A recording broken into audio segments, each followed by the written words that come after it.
जय हिंद दोस्तों। Class 11th के चैप्टर 1 पर बात कर रहे हैं हम लोग। चैप्टर का नाम है bricks beads and bones the Harappan civilisation. तो थीम्स एनसीईआरटी का एनसीईआरटी की ये पहली बुक है और लास्ट के 2 लेक्चर्स में हमने काफ़ी कुछ समझा हड़प्पन सिविलाइजेशन के बारे में। मैप को ध्यान से ऑब्जर्व किया और इसके अलावा हमने टाइम पीरियड पर भी बात की। और देखिए अब एक एक करके जो सेटलमेंट्स हैं जैसे मोहनजोदारो, हड़प्पा, इनके विषय में भी हमें डिटेल से समझना है। सिटाडल्स के बारे में हमने बात की, किस तरीके से सिटाडल और लोअर टाउन में फ़र्क देखने को मिलता है। और इसके बाद ग्रेट बाथ के बारे में मैंने आपको बताया, विशाल स्नानागार के बारे में, और ये भी एक काफ़ी इम्पोर्टेंट है। किस साइट में हमने ये देखा था ये आप कमेंट करके बताइए। ग्रेट बाथ किस साइट में देखने को मिलता है। नाउ हम लोग बात करेंगे सोशल डिफरेंसेस के विषय में कि क्या सामाजिक विभिन्नताएं थी। तो बरियल से बात करते हैं। देखिए आर्कियोलॉजिस्ट तो कुछ स्ट्रेटजीज़ का इस्तेमाल करते हैं जिससे अंदाज़ा लगा सकें कि सभी के बीच इक्विलिटी थी, एक्सट्रीम इक्विलिटी थी या एक्सट्रीम इनइक्विलिटी थी, या फिर क्या डिफरेंसेस थे। अगर डिफरेंसेस थे तो किस बेसिस पे थे, सोशल बेसिस पे, इकोनॉमिक बेसिस पे, किस बेसिस पे। तो इन चीज़ों के आधार पर इन चीज़ों को समझने के लिए बरियल्स को स्टडी किया जाता है। बरियल्स अब क्या है उसके बारे में समझते हैं। आपने मिस्र यानी इजिप्ट के पिरामिड्स के बारे में सुना होगा जो कि कंटेम्पररी थे हड़प्पन सिविलाइजेशन के। आपको ध्यान रखना है, बहुत बार सवाल पूछ लिया जाता है कि बताइए कौन सी सिविलाइजेशन हड़प्पन सिविलाइजेशन के कंटेम्पररी थी, यानी समय काल में थी, समकालीन थी, उसी टाइम पीरियड में एग्जिस्ट करती थी। या बहुत बार पूछ लिया जाता है कि कौन सी सिविलाइजेशन हड़प्पन सिविलाइजेशन के कंटेम्पररी नहीं थी। तो आपको ध्यान रखना है यहाँ पे कि जो हड़प्पन सिविलाइजेशन है इसी के समकालीन यानी उसी टाइम पीरियड में जो हम लोग बात करें अराउंड 4500 से लेकर 5000 ईयर्स अगो की, तो लगभग 4500 से लेकर 5000 साल पहले, तो ये दोनों सभ्यताएं एक साथ को एग्जिस्टिंग थी यानी कंटेम्पररी थी। और बहुत सारे जो पिरामिड्स थे वो रॉयल बिरियल्स देखने को मिलता है। रॉयल बिरियल्स का मतलब होता है कि काफ़ी सारे वेल्थ को बरी किया जाता था, दफन किया जाता था। और हड़प्पा की अगर बात करें तो जो बरियल्स हैं हड़प्पन साइट में, उनमें डेड को पिट्स में बरी किया जाता था। ये सब इन्फॉर्मेशन उतनी इंपॉर्टेंट नहीं है, बस एक ब्रीफ आइडिया आप रखें। अगर कई बार ऐसे क्वेश्चन बन सकता है कि जो बरियल पिट्स थी वो हमेशा सिमिलर थी, तो ऐसा नहीं है। कुछ इंस्टेंसेस में होलो आउट स्पेसेस देखने को मिलते थे, तो बहुत ग्रेट डिटेलिंग इसमें रिक्वायर्ड नहीं है, बस आपको ब्रीफ आइडिया होना चाहिए। बहुत बार ऐसे भी क्वेश्चन पूछा गया है कि जो बरियल्स होते हैं उनमें पॉटरी और ऑर्नामेंट्स भी देखने को मिलते हैं, तो आपको ध्यान रखना है कि हाँ ये बात बिल्कुल सही है। कई बार पॉटरी, ऑर्नामेंट्स और कई बार बहुत ह्यूज वेल्थ भी हमने देखा। तो ये सब चीज़ें हैं। ज्वेलरी अगर आप देखें तो jewellery both man and women के केस में देखने को मिलता है, तो यहाँ से एक अच्छा स्टेटमेंट बनाया जा सकता है कि ज्वेलरी केवल वुमेन के बरियल्स में देखने को मिली, तो ऐसा नहीं है, बोथ मैन एंड वुमेन के केस में देखने को मिलती है। तो ये सब बातें आपको ध्यान होनी चाहिए। इसके अलावा बहुत सारे ऑर्नामेंट्स भी देखने को मिलते हैं सेमी प्रेशियस स्टोन का। और इसके बाद यही सब बातें हैं, घुमा फिरा करके बताया गया किस तरीके से हड़प्पन प्रीशियस थिंग्स जो होती थी उसे डेड के साथ डालने में बिलीव नहीं करते थे। ना बात करते हैं लग्जरीज़ की। तो देखिए सोशल डिफरेंसेस को स्टडी करते टाइम यह भी पता चला है कि कई सारे ऐसे ऑब्जेक्ट्स हैं जो काफ़ी ज़्यादा इस्तेमाल किए जाते थे जिनमें स्टोन और क्ले था। और इसके अलावा कई सारे महंगे मटेरियल्स भी देखने को मिलते हैं जो नॉन लोकल होते थे, यानी उसी जगह पर नहीं बनाए जाते थे, बाहर के जगहों से इंपोर्ट किए जाते होंगे। जिनमें अगर आप ध्यान रखें तो ग्राउंड सेंड और सिलिका, इन चीज़ों का इस्तेमाल करके जो पोर्ट्स बनाया जाता होगा वो काफ़ी महंगा था। इसका रीज़न ये है कि ये बनाना काफ़ी डिफ़िकल्ट था, इस वजह से ये काफ़ी कॉस्टली रहा होगा। क्राफ्ट प्रोडक्शन के बारे में समझ लेते हैं, ये काफ़ी इंपॉर्टेंट सेक्शन है। देखिए चनहुदड़ों के बारे में बताया जा रहा है और ये क्राफ्ट प्रोडक्शन को लेकर के काफ़ी आगे था मोहनजोदारो के मुकाबले। अगर आप देखें तो बीड मेकिंग से लेकर के sail cutting, metal working, seal making, weight making, इन सभी चीज़ों के लिए ये एक काफ़ी इंपॉर्टेंट, काफ़ी महत्वपूर्ण साइट था। अब कौन कौन से मटेरियल यूज़ किए जाते थे ये सब आपको ध्यान नहीं रखना है, बस एक आइडिया होना चाहिए कि आयरन एब्सेंट था, ये बात बहुत ज़्यादा इंपॉर्टेंट है। और इसके अलावा जो भी मटेरियल अगर आप देखें कॉपर, ब्रॉन्ज, स्टेटाइट, ये सभी चीज़ें मिलती थी। ध्यान रखना है ऑलमोस्ट सभी मेटल प्रेजेंट है, यहाँ पे गोल्ड केप्स भी देखने को मिलता है, बट इंपॉर्टेंट बात यह है कि आयरन नहीं देखने को मिलती। आयरन का फर्स्ट टाइम अगर आप देखें इंडियन सब कॉन्टिनेंट में तो महाजनपद वाले काल में आपको देखने को मिलेगा, जो कि 6th सेंचुरी BCE का टाइम पीरियड था। देखिए इन पॉइंट से बहुत बार सीडीएस एनडीए में क्वेश्चन पूछा गया है, आपको ध्यान रखना है नागेश्वर और बालाकोट, अभी मैप में हमने देखा भी था, फिर से दोबारा देख लेंगे। बट यहाँ पे आपको ध्यान रखना है कि नागेश्वर और बालाकोट ये दोनों जो सेटलमेंट्स हैं ये कोस्ट के नज़दीक हैं और सेल ऑब्जेक्ट्स के लिए ये काफ़ी स्पेशलाइज्ड सेंटर माने जाते हैं। तो ये गुजरात है, गुजरात में काफ़ी सारे साइट्स देखने को मिलेंगे। ये धोलावीरा और इस जगह पे नागेश्वर, ये दोनों कोस्टल हैं। और लोथल वगैरह तो पता ही होगा आपको, बिकॉज काफ़ी ज़्यादा इंपॉर्टेंट है। और चनहुदड़ो की लोकेशन भी ध्यान रखिए, इंडिया में नहीं बल्कि पाकिस्तान में देखने को मिलेगी, यहाँ पे देखिए। और मोहनजोदारो भी पाकिस्तान में है। और इस तरीके से कोट दीजी भी, ये 3 इंपॉर्टेंट साइट्स हैं। और हड़प्पा तो ऑब्वियसली पाकिस्तान में ही है। और अगर राजस्थान की बात करें तो देखिए राजस्थान में कालीबंगन, बनवाली और ये 2 इंपॉर्टेंट साइट्स हैं। इसके अलावा हरियाणा में राखीगढ़ी देखने को मिलेगा। ना देखिए यहाँ पे क्या बताया गया किन किन मटेरियल का यूज़ किया जाता होगा क्राफ्ट प्रोडक्शन में। तो बहुत सारे वैरायटी ऑफ मटेरियल है, क्ले जो लोकली अवेलेबल था, इसके अलावा स्टोन, टिम्बर, ये सब चीज़ें तो होंगी ही। टेराकोटा टॉय के मॉडल काफ़ी ज़्यादा देखने को मिलते हैं, ब्लॉक कार्ट वगैरह के। नाउ बात करते हैं material from the sub continent and beyond. तो यहाँ पे सब कॉन्टिनेंट में इंडियन सब कॉन्टिनेंट की बात की जा रही है, जिनमें ये पूरा हड़प्पन सिविलाइजेशन फैला हुआ था। ना ये इन्फॉर्मेशन काफ़ी ज़्यादा इंपॉर्टेंट है और इन सभी से प्रीवियस ईयर क्वेश्चन आए हुए हैं, ठीक है। आपको ऐसा नहीं समझना कि ये चीज़ें इंपॉर्टेंट नहीं है, और ये ऑलरेडी मैंने कवर भी किया हुआ है। अगर आपने मेरी हिस्ट्री पीवाईक्यू की सीरीज़ देखी है तो वहाँ पे ये सारे क्वेश्चंस आपको दोबारा देखने को मिलेंगे। कुछ क्वेश्चन सीडीएस में पूछे गए हैं, काफ़ी सारे सिविल सर्विसेज के भी हैं, और एनडीए में भी काफ़ी सारे क्वेश्चन यहाँ से पूछे जाते हैं। तो नागेश्वर और बालाकोट की हमने बात की, जहाँ पे सेल लोकली अवेलेबल है। और इसके अलावा सोरतु घाई के बारे में मैंने आपको बताया था, ये नाम आपको ध्यान रखना है। सिविल सर्विसेज में काफ़ी ज़्यादा प्रोबेबिलिटी होती है ऐसे क्वेश्चन की, बिकॉज ऑलरेडी पूछे भी गए हैं कई बार, और थोड़े लेस पॉपुलर से नाम दिए जाते हैं ताकि कंफ्यूज किया जा सके। तो ध्यान रखना है आपको। सोरतु घाई की हमने बात की थी, फार ऑफ अफगानिस्तान में, यानी दूरस्थ अफगानिस्तान में देखने को मिलेगा। और ये लापिस लाजुली, ये लापिस लाजुली क्या है, तो एक तरीके का चमकीला पत्थर है ब्लू कलर का, और इसकी काफ़ी ज़्यादा कीमत देखने को मिलती थी, इस वजह से इसका ये बेस्ट सोर्स था। कहाँ पे देखने को मिलता है ये? सोरतु घाई में, अफगानिस्तान में। और लापिस लाजुली के लिए फेमस है। अगर लापिस लाजुली की इमेज आप देखना चाहते हैं तो ये देखिए, ये ब्लू कलर का चमकीला स्टोन है और ये काफ़ी हाईली कॉस्टली है। तो ये तो हो गई जो चीज़ें लोकली अवेलेबल हैं। इसके अलावा रॉ मटेरियल प्रोक्योर करने के लिए कई सारे एक्सपेडिशन भी, यानी अभियान भी चलाए जाते हैं।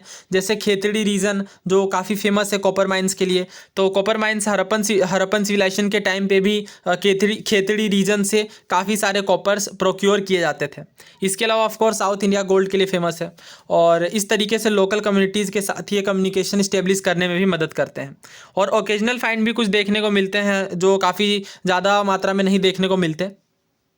और कई बार जैसे मैंने आपको बताया कि जो लोकल कम्युनिटीज़ के द्वारा कम्युनिकेशन स्थापित करने में मदद करते हैं ये कई बार ये जो आर्टिफैक्ट्स होते हैं वो, और इसका एविडेंस भी देखने को मिलता है खेतड़ी एरिया में, जहाँ पे आर्कियोलॉजिस्ट जिसे गणेश्वर जोधपुरा कल्चर कहते हैं। तो ये नॉन हड़प्पन पॉटरी में एक डिस्टिंक्टिव फीचर देखने को मिलता है, और कॉपर ऑब्जेक्ट्स के लिए काफ़ी ज़्यादा फेमस था। तो मे भी ये रीज़न रहा हो कि जो इनहेबिटेंट्स हैं, लोकल इनहेबिटेंट्स इस रीजन के, ये कॉपर सप्लाई करते हों हड़प्पन पीपल को। दोस्तों पिछले साल ही सिविल सर्विसेज में गणेश्वर से क्वेश्चन पूछा गया था, तो अभी हमने देखा हाँ कॉपर आर्टिफैक्ट के लिए है। वैसे ये पूरा क्वेश्चन सॉल्व होता है या नहीं, ये सब तो मैंने ऑलरेडी डिस्कस किया है। क्वेश्चन की एक्चुअल सोर्स कहाँ है, सारी चीज़ें आप कहाँ पे देख सकते हैं। तो ये 6th क्लास की एनसीईआरटी और इस बुक के माध्यम से, यानी थीम्स वाले से आराम से आप सॉल्व कर सकते थे, बिकॉज बुर्जा होम काफ़ी फेमस है, रॉक कट श्राइन नहीं है। ओके, ये पीट ड्वेलिंग साइट है। तो इस तरीके से ये क्वेश्चन काफ़ी आसानी से सॉल्व हो जाता है। वैसे आप इन सभी क्वेश्चंस की अगर डिटेल्ड एनालिसिस देखना चाहते हैं तो ऑलरेडी मैंने कवर कर दी है, प्लेलिस्ट में जाकर के आप देख सकते हैं। तो कई बार इन छोटे छोटे पॉइंटर से भी सिविल सर्विसेज सीडीएस इनमें क्वेश्चन बन जाते हैं। दोस्तों नाउ बात करते हैं कि क्या हड़प्पन पीपल अन्य देशों के साथ व्यापार करते थे और किस तरीके का कांटेक्ट था, इन चीज़ों पर बात करेंगे। तो बहुत सारे देखिए आर्कियोलॉजिकल एविडेंसेस ढूंढे जाते रहे हैं और टाइम टू टाइम ये चीज़ें और भी पुख्ता होती हैं।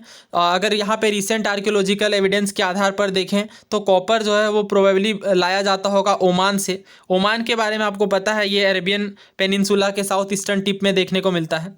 और केमिकल एनालिसिस यह भी बताते हैं कि जो ओमानी कॉपर है और जो हड़प्पन आर्टिफैक्ट्स हैं, इन दोनों में ट्रेसेस देखने को मिलते हैं निकल के, जो कि एक कॉमन ओरिजिन का बताया जाता है। तो इससे ये साबित होता है कि हाँ अन्य देशों के साथ भी व्यापार रहा होगा, क्योंकि जो अलग अलग तरीके की एविडेंसेस देखने को मिलते हैं, जो आर्कियोलॉजिकल फाइंडिंग्स देखने को मिलती है, उनके आधार पर ये चीज़ें साबित होती हैं। तो इस मैप को ध्यान से ऑब्जर्व करिए, ये लोथल है, ये मेलुहा है और ये हड़प्पा। तो मेलुहा मतलब अरब पीपल्स कहते थे, हड़प्पन सिविलाइजेशन को ही बेसिकली रेफर किया जाता था मेलुहा के नाम से। और सुत्का गेंदोर की हमने बात की थी। और यहाँ पे देखिए ये मेसोपोटामियन है, जो कि एक ही टाइम की सिविलाइजेशन है, यानी कंटेम्पररी है। तो इन एरियाज़ में भी काफ़ी ज़्यादा व्यापार होता रहा होगा। तो जो मेसोपोटामियन टेक्स्ट हैं, जो कि 3rd मिलेनियम BCE की देखने को मिलती है, वो भी इस तरीके की बात करती हैं। कॉपर आता है मगन वाले रीजन से। मगन बेसिकली हो सकता है ओमान को कहा जाता हो, और इस तरीके से कॉपर फाइंडिंग देखने को मिलती है, जिससे साबित होता है कि दोनों के बीच काफ़ी व्यापार होता रहा होगा। तो जो मेसोपोटामियन टेक्स्ट है वो अन्य जगहों का भी जिक्र करते हैं, जैसे दिलमन की बात की जाती है, जो हो सकता है बहरीन के आइलैंड को कहा जाता होगा। मगन, और जैसा मैंने आपको बताया मेलुहा, ये शायद हड़प्पन रीजन को कहा जाता होगा। तो एग्जैक्ट हम श्योरिटी के साथ नहीं कह सकते, बट जैसा बताया मैंने आपको कि जो टेक्स्ट हैं उनमें लिखा होता है, तो उसके आधार पर अंदाज़ा लगाया जाता है। ना बात करते हैं सील्स और सीलिंग्स का क्या महत्व रहा होगा। तो देखिए, जो व्यापार किए जाते थे एक देशों से दूसरे देशों में, इनमें यह काफ़ी ज़्यादा उपयोगी रहा होगा। मान लीजिए किसी गठरी में कोई सामान पहुंचाया जा रहा है, तो अगर इसके जो ओपनिंग साइड है जहां से ये ओपन होगा, अगर उसके बाहर में सील्स को प्रेस कर दिया गया है, तो इससे अंदाज़ा लगता था कि इनमें मतलब इसे टेम्पर नहीं किया गया है, और ये बिल्कुल जिस तरीके से भेजा गया है वही सामान यहाँ पर आया है। तो इस तरीके से सील्स और सीलिंग्स का महत्व था। इसके बाद बात करते हैं स्क्रिप्ट की। तो ये इंपॉर्टेंट है, यहाँ से काफ़ी सारे क्वेश्चन बनते हैं। तो ध्यान रखना है कि जो हड़प्पन सील है, इनमें एक लाइन ऑफ राइटिंग देखने को मिलती है, और हो सकता है कि ये नेम को सजेस्ट करता हो और ऑनर के टाइटल को सजेस्ट करता हो। स्कॉलर्स यह भी कहते हैं कि जो मोटिफ होता है, जो कि एक जनरली एनिमल देखने को मिलता है, ये कुछ मीनिंग कन्वे करता होगा। तो इनकी जो मेथड है राइटिंग की, वो पिक्टोग्राफिक है, यानी पिक्चर्स का इस्तेमाल किया जाता है और लिखने में, ड्राइंग्स वगैरह का, स्क्रिप्ट का। तो इसलिए स्क्रिप्ट जो है वो अनडिसाइफर्ड है, यानी अभी तक पढ़ नहीं सके हैं हम, पढ़ने में सक्षम नहीं हैं। वैसे जो अशोकन एडिक्ट्स हैं, उनके स्क्रिप्ट भी काफ़ी टाइम तक अनडिसाइफर्ड थे। आपको बताना है कि किस ईयर में डिसाइफर किया गया। मैं आपको हिंट देता हूँ, जेम्स प्रिंसेप के द्वारा डिसाइफर किया गया। आपको ईयर बताना है कि किस ईयर में जेम्स प्रिंसेप ने अशोकन एडिक्ट्स को डिसाइफर किया। तो फिलहाल हड़प्पन सिविलाइजेशन अनडिसाइफर्ड है, इसलिए हमें बहुत ज़्यादा जानकारी नहीं है। अगर ये स्क्रिप्ट डिसाइफर्ड हो जाए तो और भी काफ़ी सारे हमें यूनिक जानकारियाँ यहाँ से मिलेंगी। तो इन पॉइंट से काफ़ी सारे क्वेश्चन पूछे गए हैं CAPF और CDS में। तो आपको ध्यान रखना है कि जो ज़्यादातर इंस्क्रिप्शन है वो शॉर्ट हैं, और जो लॉन्गेस्ट इंस्क्रिप्शन है उनमें 26 साइंस देखने को मिलते हैं, और जो स्क्रिप्ट है वो अनडिसाइफर्ड है। और जैसे मैंने बताया कि अल्फ़ाबेटिकल नहीं है, जहाँ पे प्रत्येक साइन एक वोवेल या कॉन्सोनेंट के जैसा देखने को मिलता है, लेकिन ये तो पिक्टोग्राफिक है, इसलिए कई सारे साइंस देखने को मिलते हैं। मतलब बहुत ज़्यादा 375 से लेकर 400 अलग अलग साइंस देखने को मिलते हैं। और ये अपेरेंट है, इससे साफ साबित होता है कि जो स्क्रिप्ट है वो राइट टू लेफ्ट लिखी गई है, बिकॉज कुछ सील्स में एक वाइडर स्पेसिंग देखने को मिलती है on the right side and cramping on the left. तो इससे अंदाज़ा लगता है कि maybe right to left लिखा जाता होगा इस स्क्रिप्ट को। नाउ बात करते हैं वेट्स की। तो देखिए यहाँ पे ऑफ कोर्स मनी इन्वेंट नहीं हुई है, यानी बार्टर सिस्टम का इस्तेमाल किया जाता होगा। बार्टर सिस्टम के बारे में आपने इकोनॉमिक्स में पढ़ा होगा, जिसे वस्तु विनिमय प्रणाली कहते हैं, यानी एक वस्तु के बदले में दूसरे वस्तु का व्यापार होता है। और इसकी सबसे बड़ी प्रॉब्लम तो ये है डबल कोइंसिडेंस वाला। और वेट्स के बारे में अगर आप देखें तो exchange were regulated by precise system of weight usually made of a stone called chert and generally cubical. तो एक चर्ट है, चर्ट एक स्टोन होता था, उसकी मदद से ये सामान को वजन करते थे, और जिस तरीके से व्यापार होता है वो किया जाता था। नाउ एंशियंट अथॉरिटी की बात करते हैं, तो इंडिकेशन देखने को मिलते हैं कि कॉम्प्लेक्स डिसीजन मेकिंग होती होगी हड़प्पन सोसाइटी में। जैसे एग्जांपल के लिए अगर आप देखें तो जो एक्स्ट्रा ऑर्डिनरी यूनिफॉर्मिटी देखने को मिलती है हड़प्पन आर्टिफैक्ट में, पोर्ट्री में खास करके, यानी मतलब आप अगर देखें तो इतनी बड़ी सिविलाइजेशन में भी यूनिफॉर्मिटी देखने को मिलती है। खास करके जो ब्रिक्स हैं वो ऑलमोस्ट हर जगह पे एक यूनिफॉर्म रेशियो में देखने को मिलते हैं, चाहे आप जम्मू से लेकर गुजरात तक देखें। जम्मू में वैसे कौन सा साइट है? मंडा, ध्यान रखना है आपको, ये बहुत बार पूछा जाता है ये। और गुजरात में तो कई सारे साइट्स की हमने बात की है, लोथल, धोलावीरा, नागेश्वर। तो इनमें जो साइट्स हैं, इन सभी साइट्स में एक यूनिफॉर्म स्टैंडर्डाइज्ड रेशियो का यूज़ किया जाता है जब बात आती है ब्रिक्स की। तो एक स्टैंडर्ड रेशियो का ब्रिक्स देखने को मिलता है। तो इससे यह भी अंदाज़ा लग, और मे बी और भी रीज़न रहा हो, जैसे एक इंपॉर्टेंट रीज़न तो ये रहा हो कि लेबर का मोबिलाइजेशन देखने को मिलता हो ब्रिक्स बनाने में, और इस तरीके से मेसिव वॉल प्लेटफॉर्म इनके कंस्ट्रक्शन में भी। दोस्तों यहाँ से काफ़ी इंपॉर्टेंट सेक्शन देखने को मिलेगा, सिविल सर्विसेज में भी क्वेश्चन पूछा गया है। पैलेसेस एंड किंग्स की बात करते हैं तो हमें यह समझना है कि सेंटर ऑफ पावर कैसा था, किस तरीके का सिस्टम देखने को मिलता था। क्या कोई डेमोक्रेटिक सिस्टम था या क्या कोई किंग का सिस्टम था, तो इसके बारे समझते हैं। तो यहाँ पे आपको क्या ध्यान रखना है, आर्कियोलॉजिस्ट के पास कोई इमीडिएट आंसर नहीं है, कोई परफेक्ट आंसर नहीं है इन बातों का। तो एक लार्ज बिल्डिंग देखने को मिलती है मोहनजोदारो में और इसे पैलेस कहा गया है आर्कियोलॉजिस्ट के द्वारा, लेकिन कोई स्पेक्टेकुलर फाइंडिंग्स नहीं देखने को मिलती। इसके साथ एक स्टोन स्टेचू देखने को मिला है जिसे प्रीस्ट किंग के नाम से जाना जाता है। ये इमेज भी आप देख सकते हैं यहाँ पे, और ध्यान भी रखना है आपको ये किस साइट में है, ये मोहनजोदारो में। तो ऐसा इसलिए कहा गया बिकॉज आर्कियोलॉजिस्ट फेमिलियर थे मेसोपोटामियन हिस्ट्री के साथ, और प्रीस्ट किंग का कॉन्सेप्ट वहाँ पे भी देखने को मिलता है, और इंडस रीजन के साथ ये कॉन्सोनेंस में देखने को मिलता है। लेकिन अगर आप देखें तो जो रिचुअल प्रैक्टिस है हड़प्पन सिविलाइजेशन के अंदर, इसे अच्छे तरीके से समझा नहीं गया है और कोई खास जानकारी भी नहीं है इसके बारे में हमारे पास।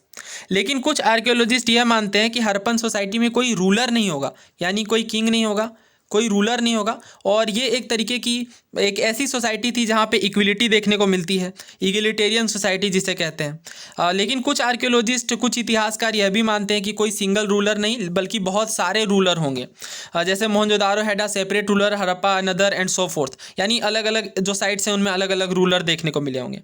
लेकिन इनमें हिस्टोरियंस के बीच में डेफिनेटली इस बात को लेकर के मतभेद है। कुछ तो यह मानते हैं कि there was a single state given the similarity in artefact the evidence for plant settlement the standardised ratio brick size. तो कुछ लोगों का यह मानना है कि जो एक सिंगल स्टेट का कॉन्सेप्ट देखने को मिलता होगा, यानी जितनी भी हमारे जितने भी साइट्स हैं हड़प्पन सिविलाइजेशन के तहत, उन सबको एक सिंगल स्टेट के द्वारा रूल किया जाता होगा। अब इसके पीछे वो अपना एविडेंस यह देते हैं अपने समर्थन के लिए, यह बात कहते हैं कि देखो जो ईंटें हैं उनकी रेशियो सेम देखने को मिल रही है हर जगह से, या जो सेटलमेंट है वो भी सिमिलर से हैं। इसका मतलब ज़रूर जो कोऑर्डिनेशन है या जो रूलिंग है वो एक राजा के द्वारा की जाती होगी। इस क्वेश्चन को देखिए, ये सिविल सर्विसेज 2013 का है। इंडस वैली सिविलाइजेशन के बारे में आपको बताना है। इनके पास ग्रेट पैलेसेस होते हैं और ग्रेट टेम्पल्स होते हैं। और दूसरा कहा जा रहा है कि they worshipped both male and female deities. तीसरे में कहा जा रहा है कि हॉर्स ड्रोन चैरियट्स, यानी रथ का इस्तेमाल किया जाता था वारफेयर्स में, यानी युद्ध के दौरान। आपको बताना है इनमें से कौन कौन से करेक्ट हैं। ऑप्शन में नहीं दूंगा, काफ़ी आसान क्वेश्चन है ये, और ये सब कुछ मैंने ऑलरेडी डिस्कस किया है। अगर आप प्लेलिस्ट में जाएंगे तो इंडस वैली सिविलाइजेशन वाले सेक्शन में कई सारे क्वेश्चन हमने डिस्कस किए हैं और इन सभी क्वेश्चंस को कवर किया है।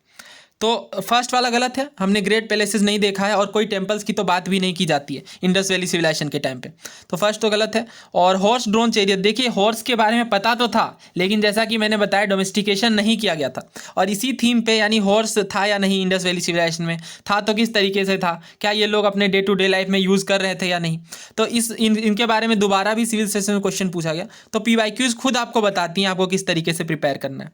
वैसे थर्ड तो गलत है, बिकॉज हमें पता है कि ये चीज़ें यहाँ पे नहीं देखने को मिलती, बल्कि इंडस वैली सिविलाइजेशन के काफ़ी बाद में वैदिक सिविलाइजेशन में ये कॉन्सेप्ट देखने को मिलता है, हॉर्स ड्रोन चैरियट्स का, यानी रथों का।